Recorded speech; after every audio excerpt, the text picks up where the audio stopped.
I'll just introduce myself. My name is Carrie Karsgaard.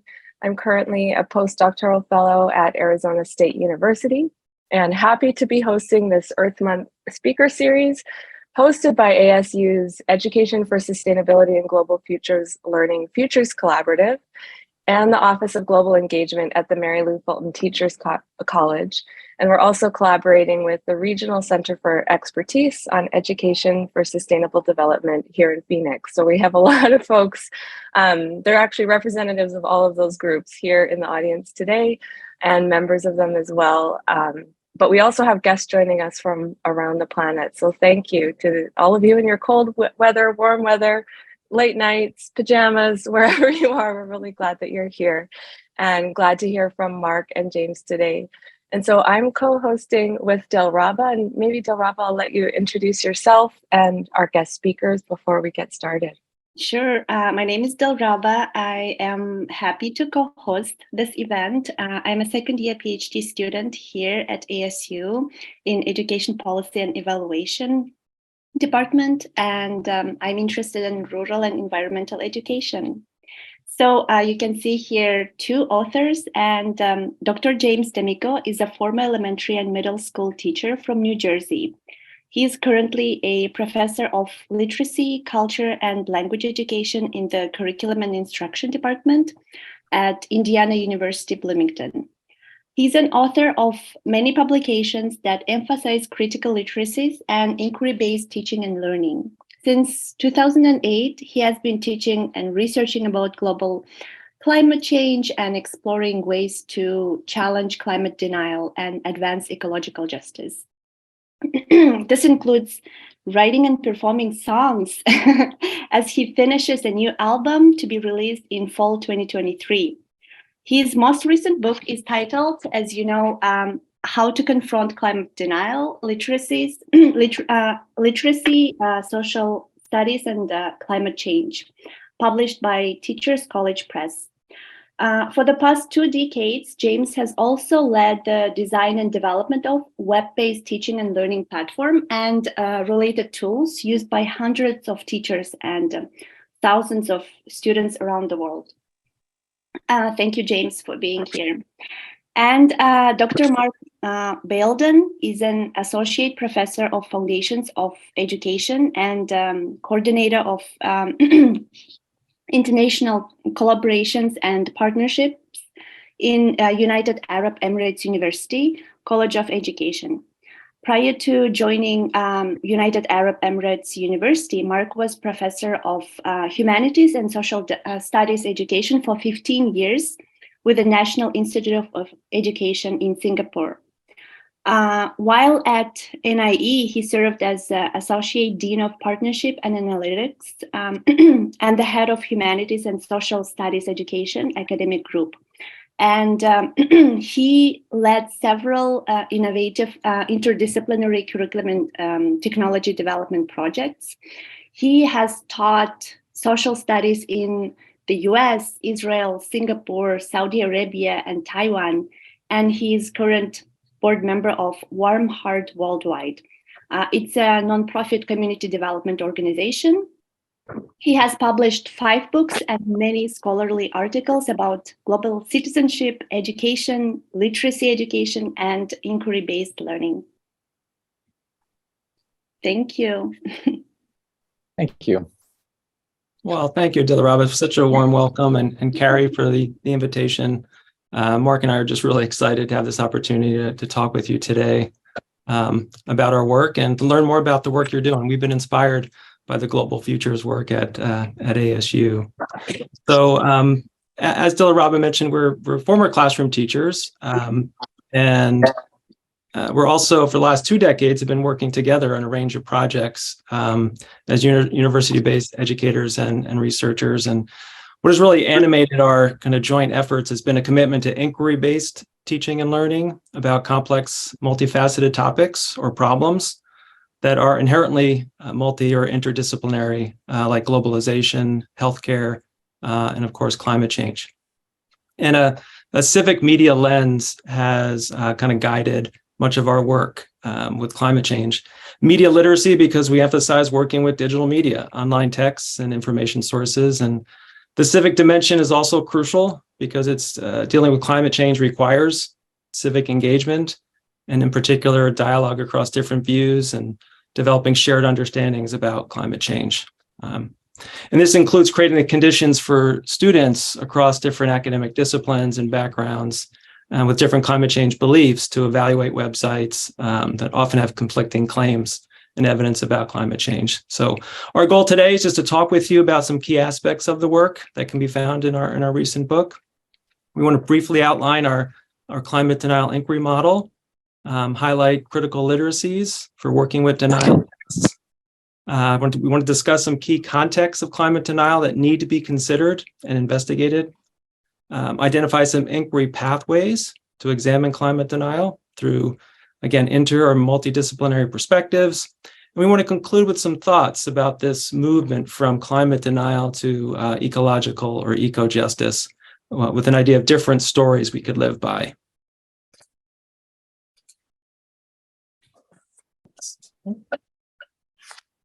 Okay, so with our climate denial inquiry model, we developed with our colleague, Alex Panos, who is a professor at the University of South Florida.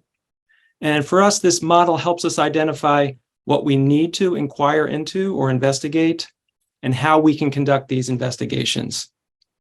So we start by identifying two different types of denial, of climate denial. That's climate science denial and climate action denial. So science denial is just a rejection of the scientific evidence.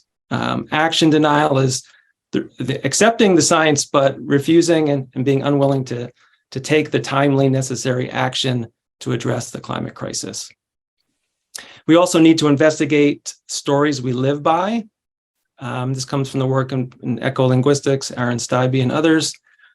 These stories we live by are just dominant narratives, myths, or stories that we tacitly accept, often not being fully aware that these are operating as stories, right? So for us, of particular interest are stories that promote climate denial.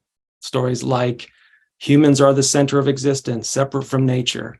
Consumerism is a primary pathway to human happiness, and that nature is primarily a resource to be used by humans. And because each of these stories promote or condone ecological harm, they're considered destructive stories we live by. And because stories shape how we understand and act in the world, we place them at the center of the model alongside these denial texts. And these texts and stories, of course, are shaped or influenced by the context we live in, which Mark will discuss further in a moment, and each of our own ecological philosophies or eco-sophies. This is how we understand our relationship with the natural world. And because our eco-sophies inform our meaning making, we need to investigate these as well. So with this understanding of the what that needs to be investigated, the next question for us is, well, how do we investigate these types of climate denial, these stories we live by, these denial contexts, and these eco-sophies? And here we propose two ways to do this, critical literacies and critical literacies plus, and eco-civic practices. And I'll say a bit more about the critical literacies plus in a moment. But with eco-civic practices, we emphasize deliberation, reflexivity, and counter-narration. So deliberation just entails careful attention to an issue or a problem in which dialogue across different views and perspectives is really fundamental to the process. Reflexivity entails being willing and able to examine how one's own interpretations and sense-making is shaped by one's beliefs and values and emotions and perspectives and social identities and overall lived experiences.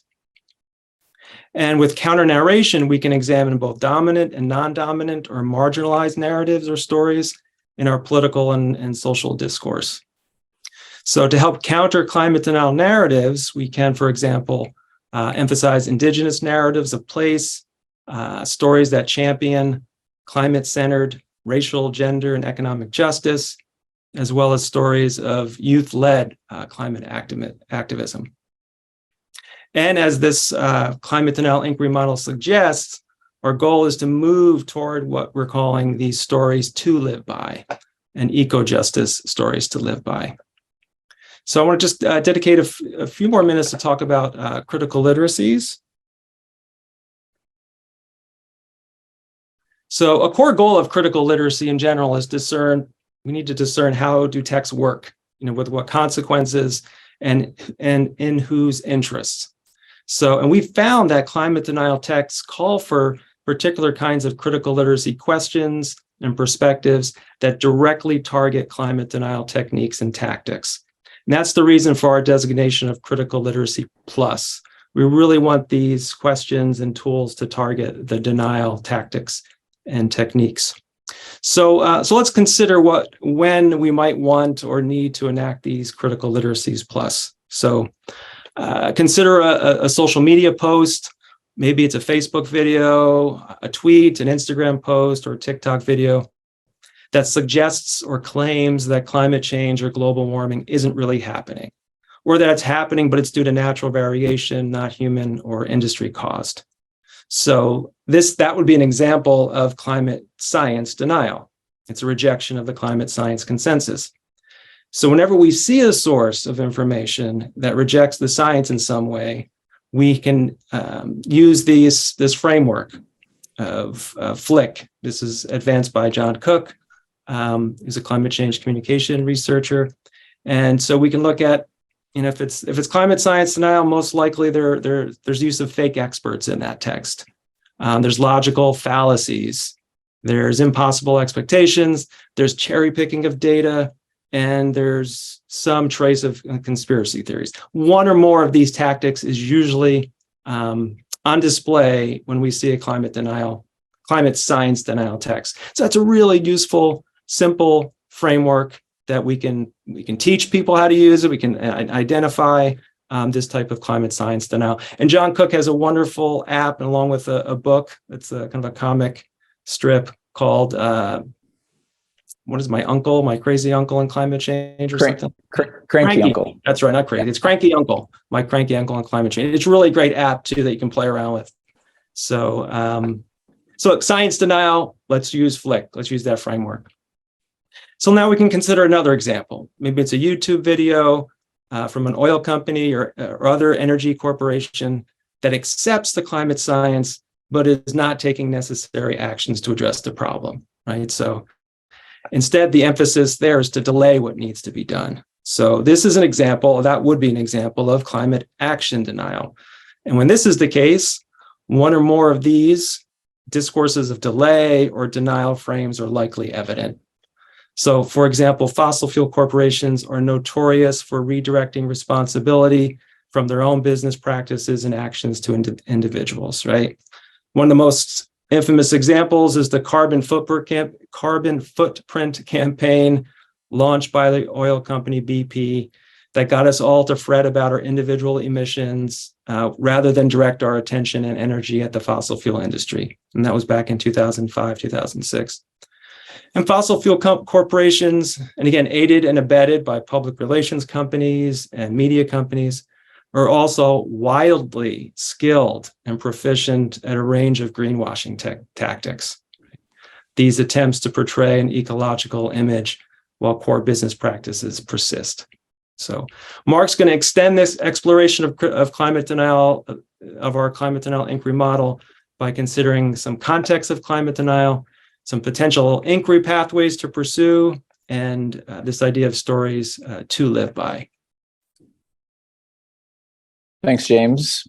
So we have a chapter called Web of Climate Denial, and it really tries to unpack the different contexts of denial and looks at kind of how denial is just really, hard baked kind of into some of these contexts, our economic, political, cultural, historical, and so on.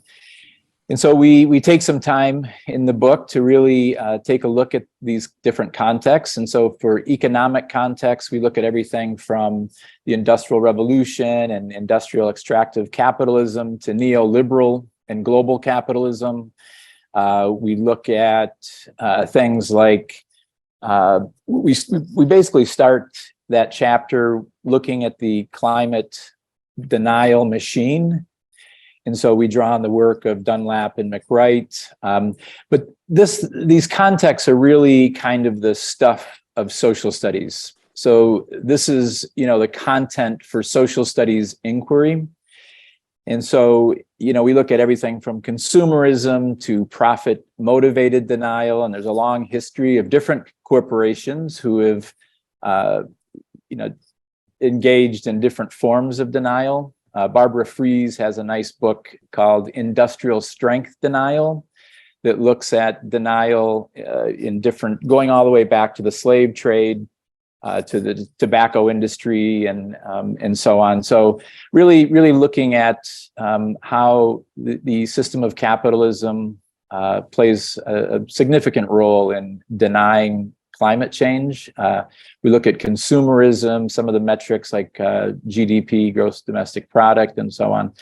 In terms of the political context, we look at partisan gridlock and the fact that it's difficult to get anything done in our public institutions around climate change, but also the undue influence of corporate lobbyists and dark money. We look at groups like Donors Trust that have really been just sort of capturing American political institutions with money. And we talk about the role of Citizens United in this, and wealthy elites basically buying elections and politicians and so on. And so really looking at how different appointees, for example, come into government, like under the Trump administration, with oil industry backgrounds, like Rex Tillerson, who was chairman of ExxonMobil and became U.S. Secretary of State. And so taking a look at kind of the role of politics in terms of climate denial. The cultural historical looks at the legacies of colonialism, and like James said, some of the dominant stories or myths. But these also include stories that we have about progress. And this notion of progress is really, unlimited development and economic growth. But it's also these stories of freedom and what freedom means, this sort of notion of freedom to exploit nature, extract resources in our environment and so on. But it's really kind of a story of colonialism, manifest destiny, to all the way to neoliberalism. And this idea of deregulation and deregulation and privatization and so on. The socio-psychological, we look at denial as a psychological defense mechanism, but we also look at the role of motivated reasoning and different kinds of biases that make us susceptible to denial and to things like conspiracy theories and things like that. So confirmation bias, protective cognition, identity cognition, geographic context. We look at different impacts of climate change around the world, and again, kind of pick up the role of colonialism and imperialism in this, and how many of the low-income nations and communities are most adversely affected by climate change in terms of things like extreme weather events and rising sea levels that are increasing levels of poverty and disrupting livelihoods. And so countries that really have contributed the least in terms of emissions are the ones that are being impacted the most by climate change. And then the media, we look at the role of traditional media, but also social media, as James mentioned. We spend quite a bit of time on media literacy, and in the book we highlight how to work with different types of climate denial texts. But it's really everything from, real and fake news and sort of disinformation campaigns that are spread in social media, and, how misinformation actually spreads faster, further, and deeper than the truth. We look at things like echo chambers and, the spread of conspiracy theories and things like that. So the role of media in spreading some of this misinformation. So really taking a look at these and how they sort of work together. As I mentioned, these are this is the content for social studies inquiry, which we have a chapter that focuses on different kinds of inquiry pathways. And so we outline several different kinds of, inquiry questions, what we think could be compelling questions for students and teachers to take up in classrooms. And so these are just a couple of examples here that we're providing for each, but, can the economic system of capitalism actually address climate change? Can we have prosperity without growth? Is it possible to have sort of degrowth or post-growth?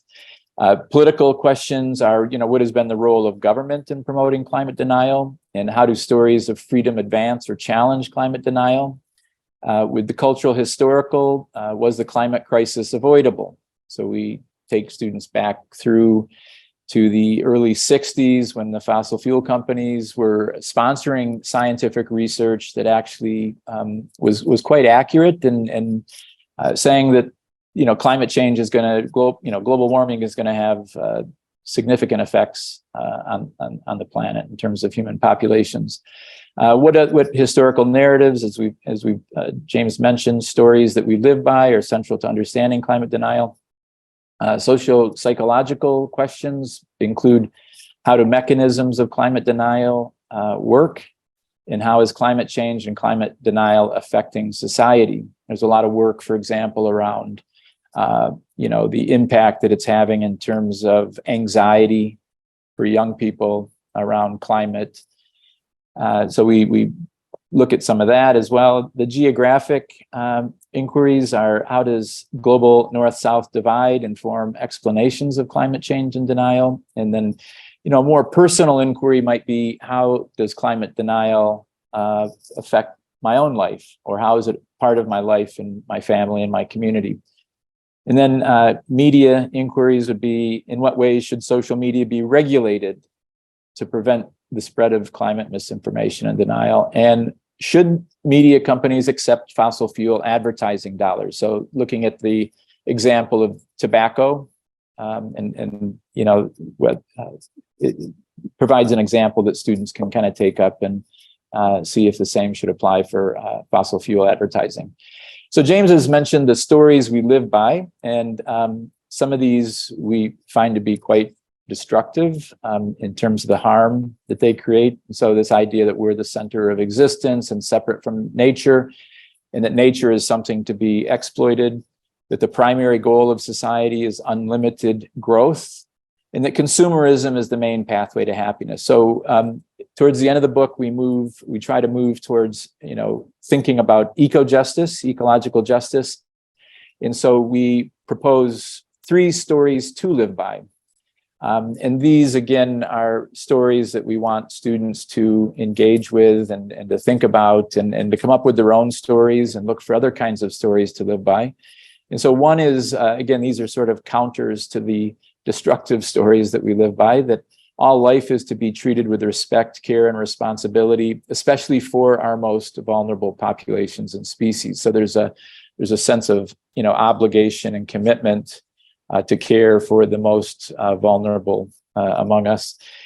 The second is that the primary goal of society is well-being, and that's human, community well-being, societal well-being, planetary well-being, and that has to come with a recognition of limits.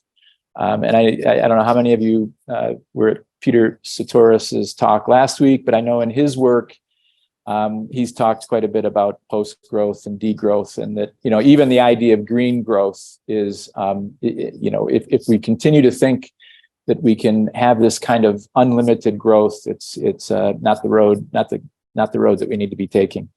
And then the last one is that, we need to engage in civic engagement for the common good, and we need to start reimagining different kinds of futures and to think more about just and meaningful lives and futures for all of us. And then I think, James, you're going to take, Yeah, so we just want to end with, thinking about, much like there are contexts of denial that point to different inquiry pathways, we can also explore inquiry pathways that are linked to these stories to live by. Again, we call these eco-justice pathways, to highlight this journey, possible journeying from climate denial to justice.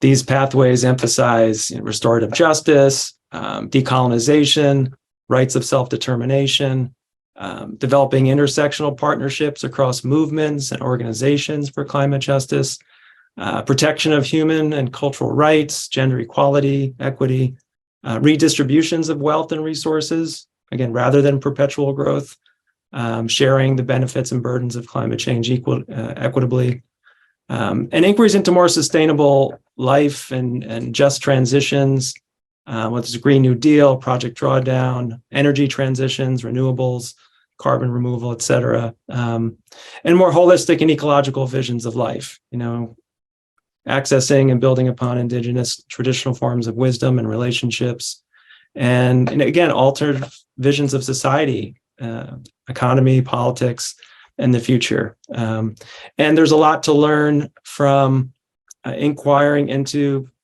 a range of movements, youth movements, indigenous, divestment, the idea of a politics of the commons, legal efforts and lawsuits against fossil fuel companies and states. There's so much of that happening now, and all this really rich stuff to inquire into. So just as we need to learn about climate denial, as we do that, we need to also be moving toward and studying the work of ecological justice, because there's a lot of that out there. So that's what we wanted to share with you today. Thanks so much for the opportunity.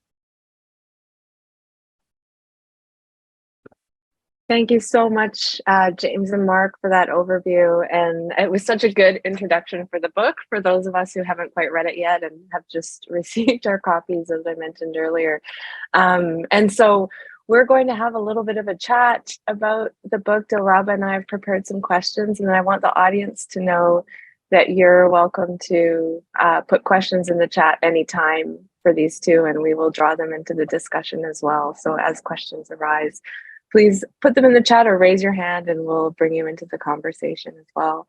Some of our questions I know you answered in your overview, which was so wonderful and comprehensive. And so I'm going to jump in with a question. I found this book so practical for educators. I'm so happy I have a copy, for when I get into the classroom next year.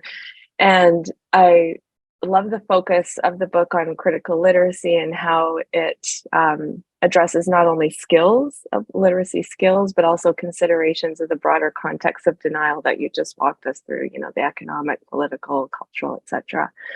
And so a significant element of the critique that you offered in the book addresses how denial is central to the economic model of capitalism, and a denial of how limited and finite the world is, of social justice and the interconnected nature of our lives and our relationships to nature. And so I found that recognition really importantly moved us beyond thinking about just skills, although skills are important, and individual citizen skill development and individual actions towards a broader, socio-political critique and collective practices that you talk about of deliberation and counter-narration. And so I was wondering if you could talk a little bit more, drawing on your book, about fostering collectivity and solidarity as elements of democratic education that confronts climate denial. Both within the classroom and outside the classroom, we're building? Yeah, sure, of course. Yeah, so I think if we have a classroom as a starting point, whether it's or an after-school program or some context where people have come together to learn about culture, their lives, science, education, whatever the topic may be, but climate can be a part of that. I think having a focus, whether it's through questions and having conversations. Mark and I talk a lot about this. We've been doing this for like 20 years, like just the importance of just having dialogue, that's as a starting point. So how can we create the conditions for people to have conversations about climate and climate justice? So in the book, we have those examples and bringing people from very different belief orientations to the table to wrestle with different websites or information sources about climate change. And I think that's not the way we traditionally think of solidarity, right? In terms of getting on the same page and moving towards something. That's really important too. But I think like a foundational, a starting point is we need to have conversations across different perspectives, and we need to kind of move toward shared understandings. So we have some examples in the book where we have students from different belief orientations about climate change, and they might see a climate denial web source and not identified as such. They would see it as a reliable source. And it takes another student in the class to help them see that, well, that source is actually funded by this right-wing think tank that has sponsored all different kinds of denial, tobacco smoke, as well as climate and so forth. And by having that conversation, creating the conditions for that, you could see, rather than me as the teacher in that situation lecturing them or telling them this and guiding them, there was an opportunity for that to happen. And the whole class joined him in that view once they recognized it. They all looked at it on their phones as they were, oh my God, you're right. So there's something important foundational about seeing that we're all in this together, right? That trying to understand climate change and dealing with it, everyone needs to be in. So I think in the context of classrooms, that's a helpful starting point. The other kind of part of that for me is starting with the climate science. Like we're not going to have a debate about whether climate change is happening. Okay, so we know it's happening. It's more a question of how we're going to wrestle with it and engage with it. In particular, why we're not engaging with it, right? That's the climate denial piece. Mark, I don't know if you want to add anything about the solidarity stuff, especially in the book. I think that James and I, have gone back and forth between the need for, agonistic encounters, agonistic pluralism, drawing on Maouf and so on, where, we really engage difference, but we need to, which I think is necessary in terms of confronting power and so on as well. So that's one aspect of it, but we also talk a lot about, finding that common ground, and we draw on, climate science communication experts like Catherine Hayhoe, who talks about, the importance of really starting from shared values, that we all enjoy nature. A lot of us, do different kinds of activities in nature.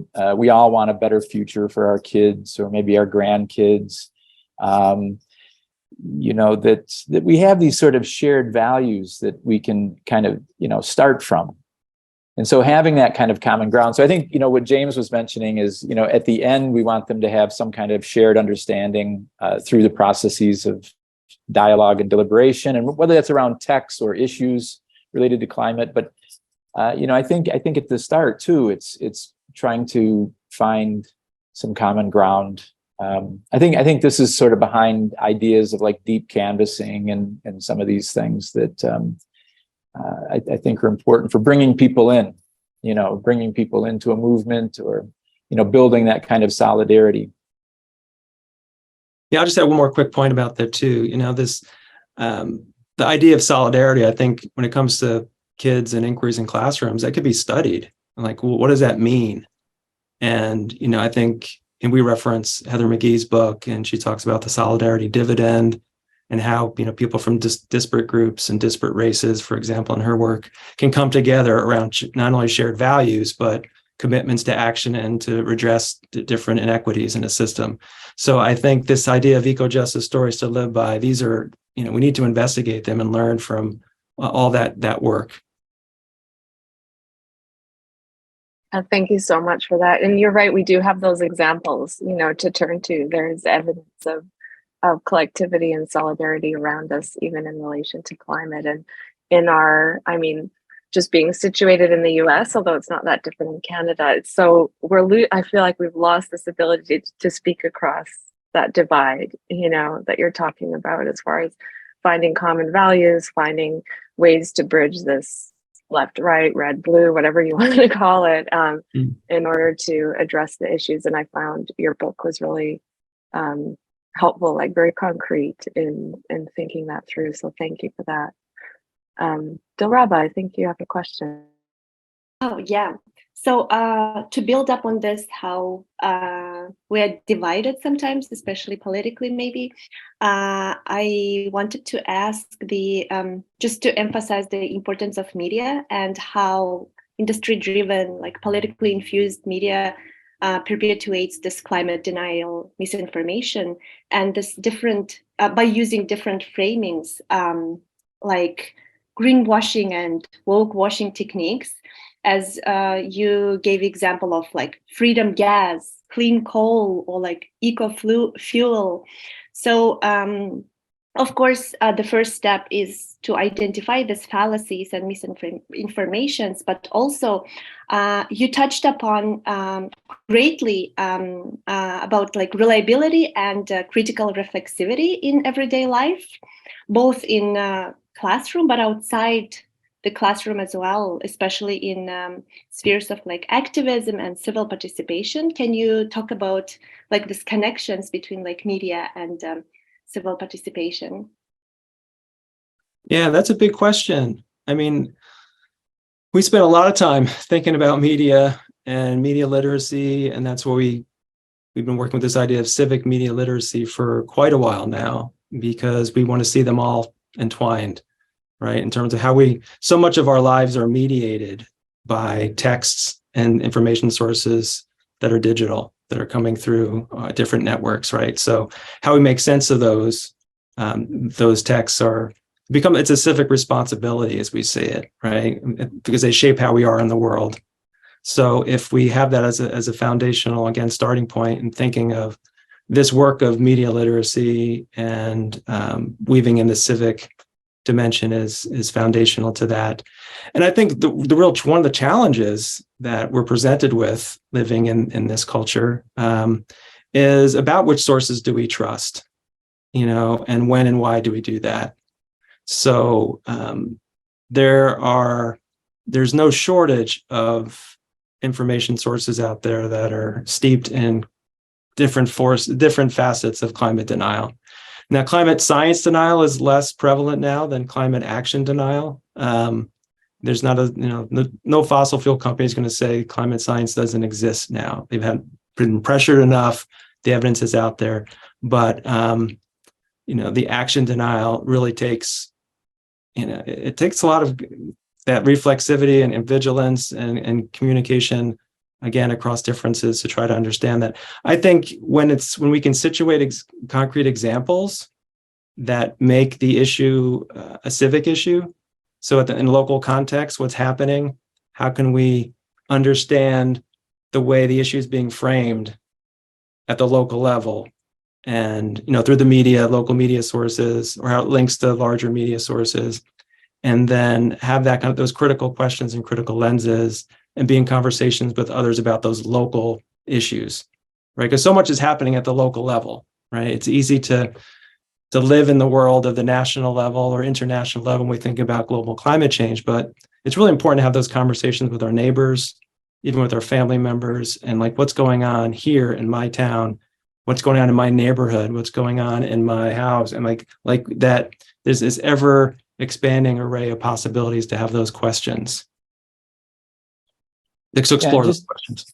And just to add to that, there's some interesting research, I think it's by Stephen Lewandowski and I think Cook as well, who have looked at this idea of inoculating people against misinformation, that if you can help them understand kind of the broader sort of media context as well as techniques that are being used to manipulate people, it tends to develop some form of resistance, I think. So I think this is where literacy education and social studies education is really important. We have to let young people know that they are being manipulated, and nobody wants to be manipulated, and so, there's ways to be sort of, vigilant and sort of on guard, I think. And so helping them, I think, identify some of those kinds of techniques. And again, I think it's understanding some of the broader context of media as well, and things like algorithms and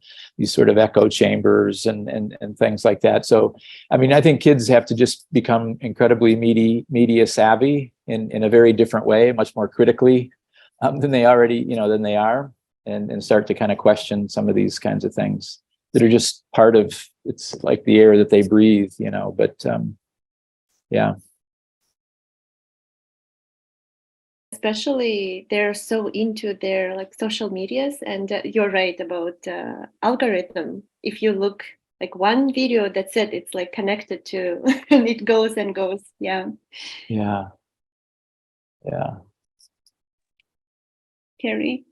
Yeah, thanks, Dilraba. And I just want to remind the audience, if you have any questions, please feel free to pop them in the chat or raise your hand. We have about 15 minutes left. And I know there's folks here with all kinds of different backgrounds and contexts that might want to connect to this book in different ways or bring into dialogue with your home context. If it's different from the US, for instance, would be really interesting to hear from you. So please feel free to jump in. I have a question about democracy because I'm interested in how climate change is shifting the ways we think about democracy more broadly. And so, you know, the text, as we've been talking about, addresses how climate education can support democracy through critical literacy, reflexivity, and the agonism that you were talking about earlier, and relational learning, you know, across our differences, as well as sort of the broad contextual understanding of social, economic, political forces shaping climate denial. And so, you know, thinking about democracy, we also have deep problems with democracy and the fact that it's, you know, has historical and current exclusions. You know, women have been excluded from democracy, slaves and other racialized folks. And it often relies on the colonial and capitalist economic practices that you're critiquing in your book.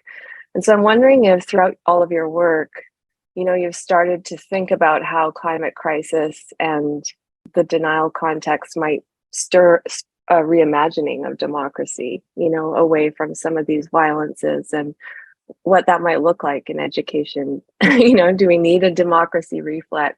And in what ways and in what trajectories?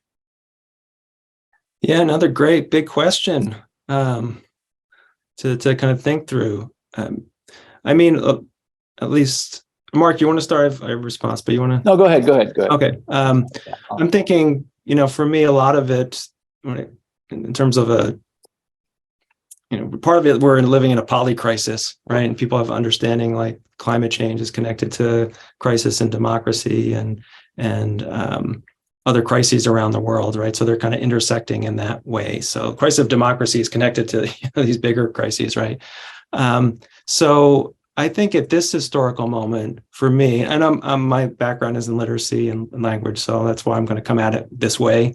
But I really do think it's a crisis of literacy. It's a crisis of misinformation and disinformation. So you can't have a functioning democracy if we can't have some basic shared understandings, and whether it's about the outcome of an election, whether it's about that climate change is happening, whether it's about, you know, the need to address historical impact of racism and engage in some type of reparations. That's another form of another form of denial, right? Ibram Kendi says, you know, the heartbeat of racism is denial, right? So I think if we need to be able to work across differences and come to some shared agreements about some basic facts. So it's an information problem. It's that's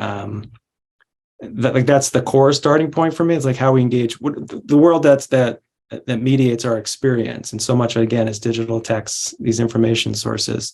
So that's my initial response to that question. Yeah, I think I would add, that we need to start seeing how these different crises intersect with each other, that they're sort of mutually related or interrelated. And I think, Naomi Klein's book, This Changes Everything, I think was kind of a move in that direction, that, this has to focus our energies, that this is where we really have to kind of mobilize and see how these different issues of environmental racism and all these, many of the issues that you were talking about are just so woven into the climate crisis. And, that requires, I think, finding ways that we can, work across different movements. And, when I look at the United States from over here, I do see, this is a great opportunity, I think, and it scares me a great deal, I think, in terms of what's happening. But I do see youth rising up. I think they've reached a point where they've had enough. And these sort of popular kinds of demonstrations that we're seeing, there was James's alma mater just went on strike. Faculty went on strike the other day. But I think these kinds of things, we have to find ways to connect them up. I think there has to be people that can, connect these different movements up and these different issues up. Frederick Jameson used to talk about sort of these mediatory principles that help mediate across these different kinds of injustices and issues that we see in our society. So I think, I think there are people doing that. And, sometimes we have to put aside some of the differences in within particular movements to be able to work across, I think, different kinds of social movements and political movements. And just to add to that, I mean, there's so many people doing some great work around this problem, right? About our democracy in peril, or what do we do at this historical moment, given the challenges and so forth. And really smart, creative people, both artists and educators, activists, scholars, are wrestling with this. And I think appealing to that work, as well as studying the examples, like when we see youth coming together, mobilizing, we see the third act, the intergenerational work there happening of older citizens, like they're engaged in all these civic actions. Like there's no shortage of examples of these, whether it's lawsuits being levied against the fossil fuel corporations, like all of this stuff. I mean, there's so much stuff out there to learn about. That's part of, like, how do we help all learners, not just students, but ourselves? How do we kind of focus on that work? Because we're not going to see that as the primary news we get, right? We're going to be kind of told over and over again about polarization and the fear mongering that happens with that. And not that it's not legitimate or a concern, but we can lose sight of, what's happening and the possibilities. Much like the concerns around climate doomism, the sense that the discourses around there, like, we can't do anything, it's too late, we should have acted 30 years ago, 40 years ago. And some of that climate doom has been propagated by activists and people on the alarmed end of the continuum, even. So I think, and that doomism is just as ineffectual as someone who's a denier, in the sense of what we need to do. So I think it's a reminder, at least for me, to find ways to, if I'm focusing on climate denial, investigating in that, and my moving forward in my teaching and research, I want to be also, in a companion way. Okay, we're focusing on eco-justice. How are people dealing with that denial? So we always see that happening, rather than just getting immersed in denial. Because I think if you just do that, Mark and I spent a lot of time talking and thinking and writing about denial.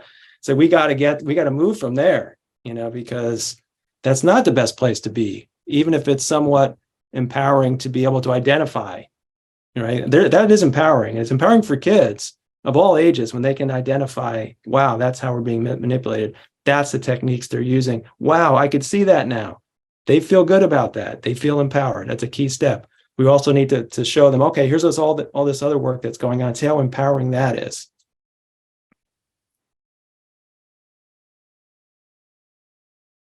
Yeah, just to add to this, you're right. There are these denials, like including climate change denial, genocide denial, or one being recently like vaccination denial. They all have this common mechanisms to push and pull people's belief. And I just a comment, I liked how you gave this 5 argument points, like to say it's not real, it's not us, it's not bad, climate solution won't work, and experts are unreliable. Just to, like, this is foundationally how we ingrain these ideas.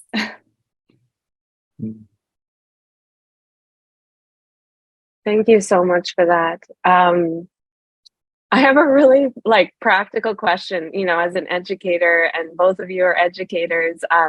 I taught social studies to pre-service teachers in Alberta's oil region, in the oil sands in Fort McMurray, if you're familiar with the area.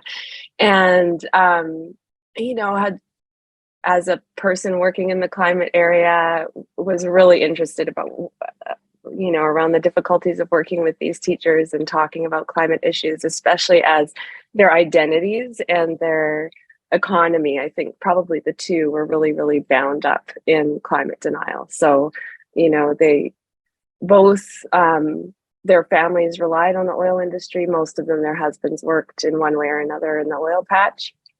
And second, the oil culture is really strong, like as a cultural force. The Edmonton Oilers is a team that everyone cheers for. People wear I Heart Oil and Gas t-shirts. They talk about, life on the rigs. It's like a whole, social space and identity space. And so teaching in that space took a lot of, careful attention on my side to not alienate these students when thinking about resource histories and climate change and these kinds of things. So I'm just curious, as educators who've probably worked with folks like this, do you have experience? What have you learned from working across these divides, especially when people have these really deeply ingrained investments in climate denial that are so personal and so deep? What's your experience working with that? Want to start, Mark? No, that's a great question, but go ahead. Yeah, it's a great question. And I don't have that type of experience. I've not worked in a community that, like the one you just described. That's a particular community. And I think a starting point for me in that situation is, there is, I think, some shared gratitude for where we are in the world in terms of our prosperity that is attributed to our energy companies and the work of fossil fuel companies. That's kind of where we are at this particular point. So I think as a starting point, it's acknowledging that, not coming in with, we have to get rid of them. But in terms of how to start having conversations about transitioning from where we are now to a different economy, where that's part of studying the just transition, what that looks like. So there are models of that out there in other countries and other contexts to start thinking about that, because how do we have conversations where we can both acknowledge the benefits, the historical benefits of this particular energy source and how we burned it, to imagine something different. And I think there's, along with that, kind of boosterism around that oil company or that particular oil company and the jobs. I imagine there's also some stories that are challenging that, right? And to a certain extent, whatever those challenges might be, whether they're health related, sicknesses related, so there's some way of trying to have a complex understanding, trying to generate a complex understanding. So it's similar kind of work in different contexts when around different issues. So sorry, Carrie, that's not a very thorough or adequate answer to that question. But again, I think that starting point of finding a connection and not devaluing their experiences, their family, that community. And then like all communities are changing. Like maybe that's ways of saying, okay, all our communities are changing. Here, other communities have changed in the past. And we're at that point. Let's look at, in terms of what the science is telling us and what we might need to do, and have conversations about that. And maybe bringing in some of those people from the oil companies who are part of that conversation, because there are people who are working on renewable energies within oil companies. And I mean, there's a lot of greenwashing around that too. So, I mean, that's a way in that would possibly generate further inquiry. But that's kind of a longer term process, I think, when you're in that kind of community. That's a lot of I would love to be in that community to do that kind of work, because I think that would be incredibly meaningful. It's challenging, but really meaningful. Yeah, I was going to ask you how you sort of manage that. But I think that some of the work that you're doing at Arizona State University around inviting young people to reimagine or to imagine what kind of futures they want. So I think it's, probably a lot of the kids aren't necessarily going to want to work in the oil industry. Maybe they have different dreams and hopes and aspirations, and maybe it's kind of checking in with them around what they want in terms of their own futures and where they see themselves headed. And I guess some of that maybe would be one way.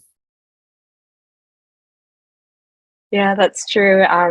Often these people wanted a different life for their children. Yeah. Because being in the oil industry is not an easy industry to be in. A lot of, people are displaced from their homes. They've moved from far away to work in a northern remote community that's pretty roughneck or redneck, as they might call it, and separates men from their families and these kinds of things. So that is one way to talk with people about it. What else could men and women do who are part of this industry? And as far as just transition, back to that idea of just transition. So that's one, but definitely working with these students takes a bit more, nuance and generosity in finding those connection points so that we don't alienate them, but legitimize their experiences and positions. So yeah, we'll probably have to talk again one day if we all teach in such context. Thank you so much for your comments, and for the audience who's been listening here. I see people nodding, and thanks to those who were able to attend. It's been a really wonderful event. Wonderful to hear from you. You have such a generous pedagogical approach to your work, and the conversation was really excellent. So thank you so much for joining us. I know it's very late at night for you, Mark, and your colleagues. And so thanks to you for chiming in. And for everyone who's come from the East Coast of North America and further afield, Cyprus and everywhere else, many thanks. Wonderful day. We will be posting this online, and we'll share it with you so that you can share it with your colleagues. And for those who attended, you can circle back. Well, thank you so much for organizing this and for inviting us to be part of the series. We really appreciate that. It was really nice. Yeah, it's a really great series. It's wonderful to be part of it. Thank you. Thank you. Thanks all. Take care.